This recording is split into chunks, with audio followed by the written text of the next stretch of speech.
Hello friends, स्वागत है आपका हमारे इस YouTube channel apex GS express में। इस वीडियो में हम बात करेंगे मध्य प्रदेश के राष्ट्रीय उद्यान।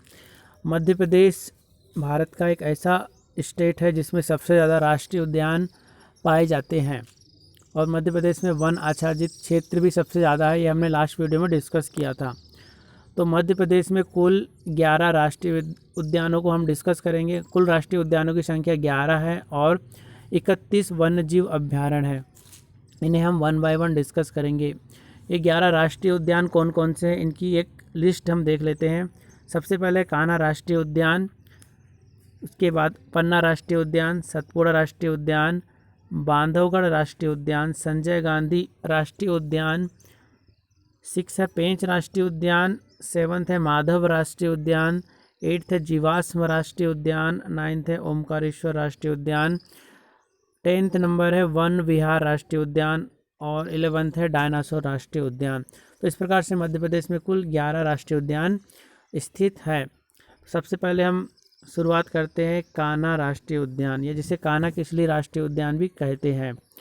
यह मध्य प्रदेश का सबसे बड़ा राष्ट्रीय उद्यान है, और इसका क्षेत्रफल, चूँकि मध्य प्रदेश का सबसे बड़ा राष्ट्रीय उद्यान है तो इसका क्षेत्रफल भी आपको याद रखना है 940 वर्ग किलोमीटर। जो सबसे बड़ा राष्ट्रीय उद्यान और सबसे छोटा राष्ट्रीय उद्यान, इसका क्षेत्रफल आपको याद रखना है। और इस राष्ट्रीय उद्यान की कुछ अन्य विशेषताएं देखते हैं। इस राष्ट्रीय उद्यान को 1974 में प्रोजेक्ट टाइगर में शामिल किया गया है। और प्रोजेक्ट टाइगर की शुरुआत मैं आपको बता दूं, 1973 में भारत में प्रोजेक्ट टाइगर की शुरुआत हुई थी और इसे 1974 में कान्हा किसली को प्रोजेक्ट टाइगर घोषित किया गया। ओके, प्रोजेक्ट टाइगर की शुरुआत 1973 में हुई थी। अब ये राष्ट्रीय उद्यान मध्य प्रदेश में कहाँ स्थित है ये भी आपको पता होना चाहिए। तो यह जो राष्ट्रीय उद्यान है मंडला और बालाघाट की सीमा पर स्थित है। इसका अधिकांश भाग जो है मंडला जिले में आता है, किंतु कुछ भाग जो है बालाघाट की सीमा में भी स्थित है। तो इस प्रकार से मंडला बालाघाट की सीमा पर ये स्थित है। इस राष्ट्रीय उद्यान की स्थापना 1955 में की गई थी। सबसे पहले मध्य प्रदेश में इस राष्ट्रीय उद्यान की स्थापना की गई थी और राष्ट्रीय उद्यान बनने से पहले यह 1933 में ये वन्यजीव अभ्यारण्य घोषित किया गया था। सॉरी, यहाँ पर कुछ मिस्टेक है। 1933 में इसे वन्यजीव अभ्यारण्य सेंचुरी घोषित किया गया था, ये भी आपको याद रखना है। तो अक्सर इसके फैक्ट से क्वेश्चन पूछे जाते हैं। आपको यहाँ पे प्रोजेक्ट टाइगर और इसकी स्थापना जरूर याद रखना है, इसका एरिया जो है ये भी याद रखना है।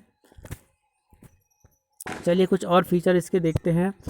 इस राष्ट्रीय उद्यान में 2 प्रमुख घाटी पाई जाती है जिनके नाम है हालो घाटी और बंजर घाटी। हालो और बंजर नाम की घाटी पाई जाती है। इस राष्ट्रीय उद्यान से होकर बंजर नदी इस राष्ट्रीय उद्यान से होकर गुजरती, ये भी पूछा जा चुका है एग्जाम में।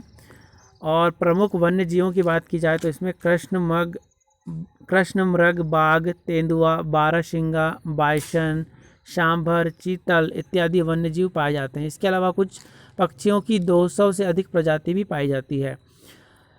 एक फैक्ट और यहाँ पर याद रखना है, इस राष्ट्रीय उद्यान में पार्क इंटर प्रिवेंशनल योजना चलाई जा रही है वर्ल्ड बैंक की सहायता से।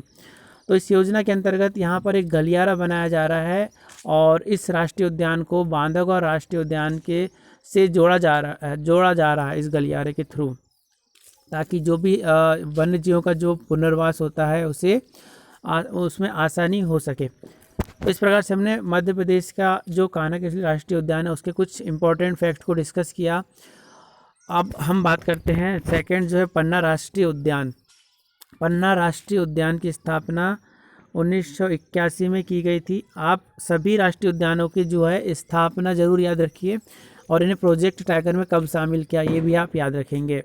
तो मध्य प्रदेश में 6 राष्ट्रीय उद्यान को प्रोजेक्ट टाइगर में शामिल किया गया। इसके अलावा एक अभ्यारण्य को प्रोजेक्ट टाइगर में शामिल किया गया, इसे हम लास्ट में डिस्कस करेंगे।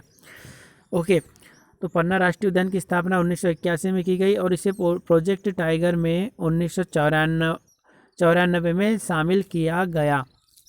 पन्ना राष्ट्रीय उद्यान जो है इसका जो लोकेशन है पन्ना और छतरपुर जिले में, जो कि बुंदेलखंड क्षेत्र में आता है, वहाँ पर स्थित है।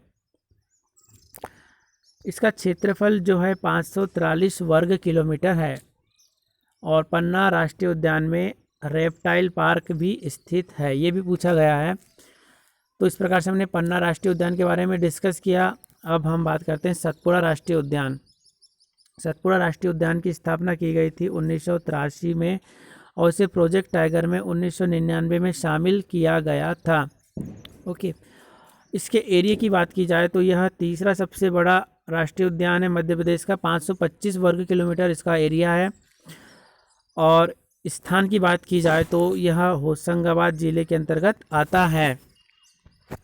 ओके, तो ये सारे फैक्ट आपको ध्यान में रखने हैं। और यहाँ पर कृष्ण मृगों की संख्या सर्वाधिक पाई जाती है, ये भी आपको यहाँ पर पॉइंट ध्यान रखना है। सभी राष्ट्रीय उद्यानों की तुलना में यहाँ पर कृष्ण मृगों की संख्या अधिक पाई जाती है। अब हम बात करते हैं बांधवगढ़ राष्ट्रीय उद्यान। बांधवगढ़ राष्ट्रीय उद्यान, इसकी स्थापना की गई थी 1968 में। 1968 में और एक राष्ट्रीय उद्यान की स्थापना की गई थी जिसका नाम है जीवाश्म राष्ट्रीय उद्यान या फॉसिल नेशनल पार्क। आगे हम डिस्कस करेंगे। तो इन दोनों का जो स्थापना वर्ष है एक ही है, तो आप इससे साथ साथ में याद रखने का प्रयास करेंगे। इससे प्रोजेक्ट टाइगर में शामिल किया गया था 1993 को। बांधवगढ़ राष्ट्रीय उद्यान के क्षेत्रफल की बात की जाए तो इसका क्षेत्रफल है 437 वर्ग किलोमीटर। और इस राष्ट्रीय उद्यान की एक सबसे बड़ी विशेषता है कि यहाँ पर बाघों का घनत्व, तो सबसे ज़्यादा बाघ यहीं पर पाए जाते हैं। इसकी डेंसिटी की बात की जाए तो 8 किलोमीटर वर्ग पर एक बाघ यहाँ पर पाया जाता है। अन्य विशेषताओं में यह जो नेशनल पार्क है 32 पहाड़ियों से घिरा हुआ है और यहाँ पर सफ़ेद शेर भी पाए जाते हैं। यहाँ पर सबसे पहले मोहन नाम का सफ़ेद शेर देखा गया। ओके, प्रमुख वन्यजीवों की बात की जाए तो यहाँ पर बाघ, तेंदुआ, गौर, नीलगाय, चिंकारा और चीता इत्यादि वन्यजीव पाए जाते हैं। ओके, तो यह बाघों का सबसे ज़्यादा घनत्व यहाँ पे पाया जाता है। 32 पहाड़ियों से घिरा हुआ है। ओके, और इसे स्थापना वर्ष भी याद रखिए आप, और प्रोजेक्ट टाइगर में कब शामिल किया गया है। इस सारे फैक्ट को आप याद रखने का प्रयास कीजिए। नेक्स्ट है माधव राष्ट्रीय उद्यान। माधव राष्ट्रीय उद्यान की स्थापना की गई थी 1958 में। कान्हा-किसली राष्ट्रीय उद्यान की स्थापना के बाद, कान्हा-किसली राष्ट्रीय उद्यान हमने देखा था 1955 में इसकी स्थापना की गई थी। माधव राष्ट्रीय उद्यान जो है शिवपुरी जिले में स्थित है। इसका क्षेत्रफल 337 वर्ग किलोमीटर है और इस राष्ट्रीय उद्यान से NH3 जो कि आगरा से मुंबई को जोड़ता है, NH3 इससे होकर गुजरता है। इसमें एक पहाड़ी है राष्ट्रीय उद्यान में जिसमें जॉर्ज कैसल भवन स्थित है। ओके, जॉर्ज कैसल भवन स्थित है, ये भी पूछा गया है।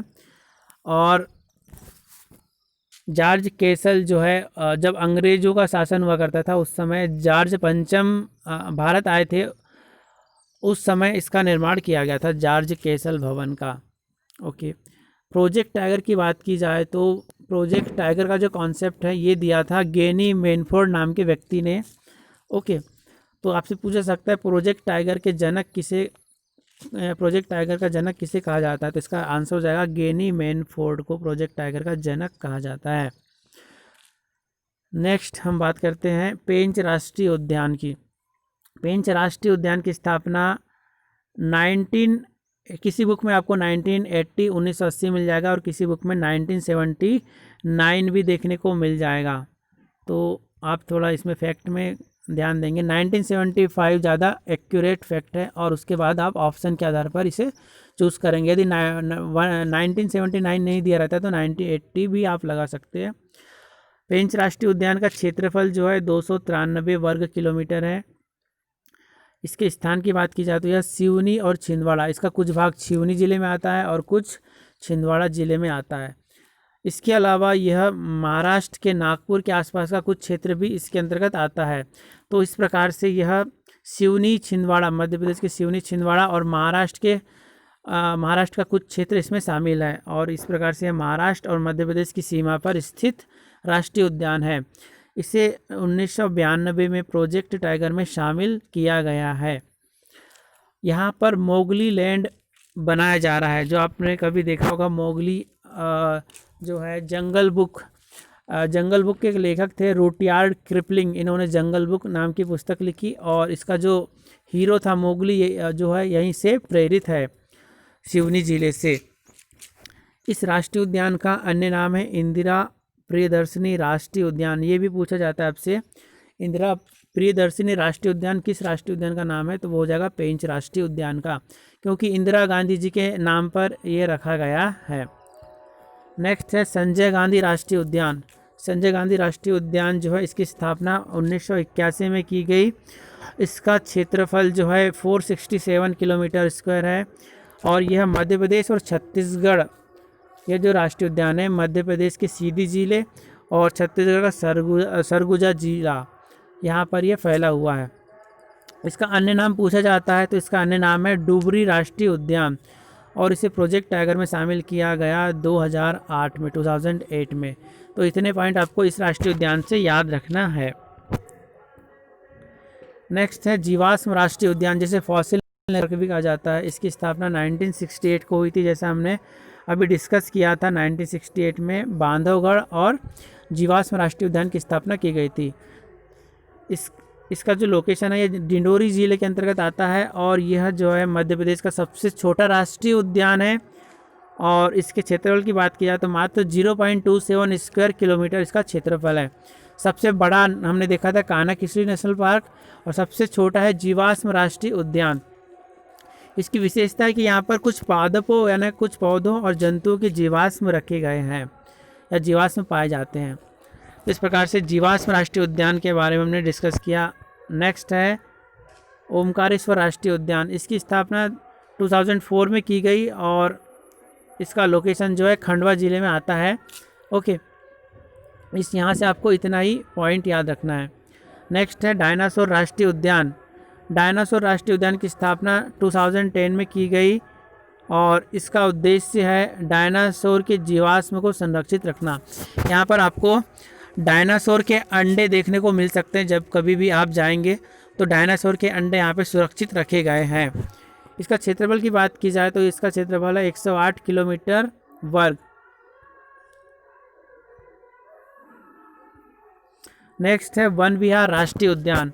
वन विहार राष्ट्रीय उद्यान जो एकमात्र ऐसा राष्ट्रीय उद्यान है जो कि शहर में बसा हुआ है, क्योंकि यह भोपाल शहर के पास में बसा हुआ है। तो इसकी जो स्थापना है 1979 में की गई थी। पेंच राष्ट्रीय उद्यान की स्थापना भी हमने देखा था 1979 में की गई थी और वन विहार की भी। ओके, और इसके अलावा 1968 में बांधवगढ़ और फॉसिल नेशनल पार्क। इसका क्षेत्रफल की बात की जाए तो यहाँ पे इसका क्षेत्रफल है 4.45 किलोमीटर वर्ग। ओके, तो वन विहार राष्ट्रीय उद्यान जो है भोपाल से लगा हुआ है, ये भी आपको ध्यान में रखना है।